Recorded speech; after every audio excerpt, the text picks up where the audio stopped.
Chasubles, gants et sacs poubelles, une dizaine de membres de la section marche de l'association Pays de Luçon Accueil s'équipent avant de s'apprêter à protéger l'environnement. Une action qui entre dans le cadre de l'opération nationale des magasins Leclerc Nettoyons la nature.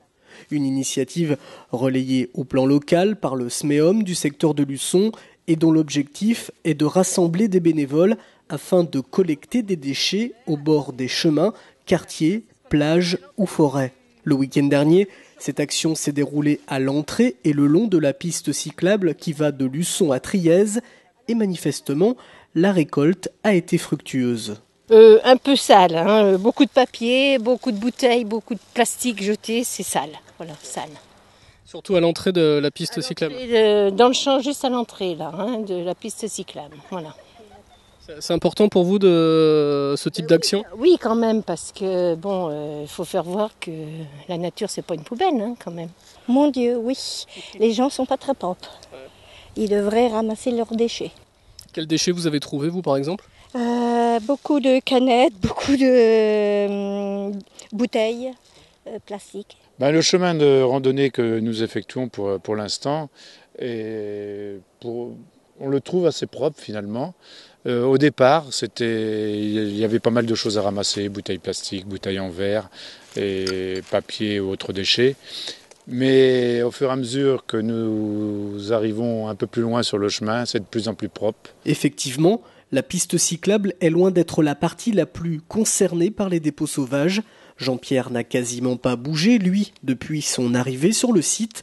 Un coup de main supplémentaire n'aurait pas été de trop. Et je suis tombé un peu sur une mine, parce que dans un fossé quand même assez recouvert d'herbe depuis le temps, et bien dans ce fond de fossé, depuis certainement des années, il y a des bouteilles plastiques, on a trouvé un chargeur de batterie, pied de chaise PVC, vieux livres, albums photos, je dirais tout ce que les gens peuvent jeter, je dirais lorsqu'ils sont sur place ici, puisque je pense que c'est un lieu ici où viennent des gens, quoi. Mais je pense aussi que si les gens faisaient preuve de civisme, il y aurait beaucoup moins à ramasser. Si les gens se prenaient en charge et se permettaient de rapporter chez eux ce qu'ils ont emporté et les déposer dans les bacs réservés à cela, il y aurait surtout et sûrement, je dirais, beaucoup moins de déchets à ramasser. À quelques kilomètres plus loin, du côté de Saint-Michel-en-Lerme, les services techniques de la communauté de communes du Pays-Né de la Mer participent aussi au ramassage des déchets. Après avoir consulté les différentes communes de l'intercommunalité sur d'éventuels dépôts sauvages les concernant, 2 sites ont été retenus pour une matinée de nettoyage. La forêt de Barbetorte, des Manille-Régnier et ici même, au Rocher de la Dive à Saint-Michel. Et là encore, le constat est surprenant.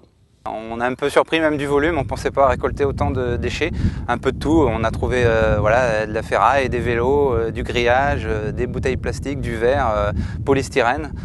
Beaucoup de choses qu'on a retrouvées en dépôt sauvage et qui sont liées à différentes activités, que ce soit même professionnelles, parce qu'on remarque aussi des déchets du bâtiment, des seaux en plastique, carrelage, etc., des gravats. Donc beaucoup de déchets qui sont récupérés aujourd'hui. Une première initiative qui pourrait bien se renouveler ponctuellement. C'était un peu un test cette année de voir ce qu'on pouvait récolter, dans quelle mesure, comment on pouvait organiser ça. Et puis je pense que c'est un bon début pour les années à venir. Ponctuellement, une fois dans l'année, ça peut être intéressant. Et puis aussi de mobiliser les acteurs locaux, mélanger aussi les associations, que ce soit pêcheurs, chasseurs, marcheurs. Je pense que c'est une association conviviale et puis qui a un vrai intérêt, parce qu'on constate qu'effectivement, il y a des volumes qui sont importants à récupérer dans la nature. Une pollution visuelle désagréable, surtout pour les amoureux de la nature, comme pour ces bénévoles de l'association de randonneurs La Vadrouille Michelaise qui ont procédé à cette collecte et qui constatent trop souvent, lors de leur marche, des actes d'incivilité. En tant que randonneur, la qualité d'une randonnée ne dépend pas forcément du nivellement, de la planimétrie et des monuments ou des villes traversées, mais aussi de la propriété des sites traversés. Souvent de fois, et trop souvent, on constate que le regard des randonneurs est détourné par un dépôt d'ordures, des dépôts d'immondices, etc.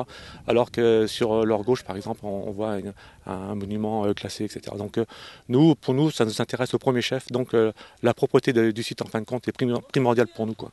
En 2011, sur l'ensemble de l'Hexagone, 500 000 bénévoles ont enfilé leurs gants et récolté, lors de cette mobilisation en faveur de l'environnement, 839 tonnes de déchets.